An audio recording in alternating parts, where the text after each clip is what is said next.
মওলানা ভাসানীর ৪৮তম মৃত্যুবার্ষিকী উপলক্ষে British Bangladeshi history and heritage কাউন্সিলের উদ্যোগে লন্ডনে এক স্মরণসভা ও দোয়া মাহফিল অনুষ্ঠিত হয়েছে।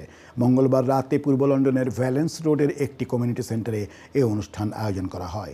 অনুষ্ঠানে সভাপতিত্ব করেন সাপ্তাহিক বাংলা পোস্ট পত্রিকার অনারারি চেয়ারম্যান আলহাজ শেখ মোহাম্মদ মফিজুর রহমান এবং পরিচালনা করেন সংগঠনের আহ্বায়ক KM আবু তাহের চৌধুরী।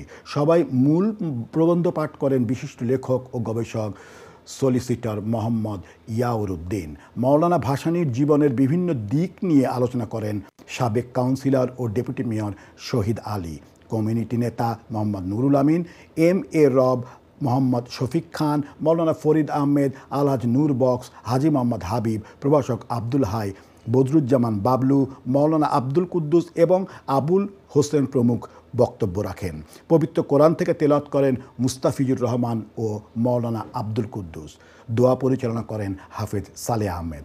বক্তারা মওলানা ভাসানীর সংগ্রামী জীবনের গুরুত্ব তুলে ধরে বলেন, বাংলাদেশের পাঠ্যপুস্তকে তার অবদান অন্তর্ভুক্ত করা হয়নি। মজলুম জননেতা মওলানা ভাসানীর স্বাধীনতা আন্দোলনের স্বপ্ন ও সংগ্রামের ইতিহাস ভবিষ্যৎ প্রজন্মের কাছে তুলে ধরার আহ্বান জানানো হয়।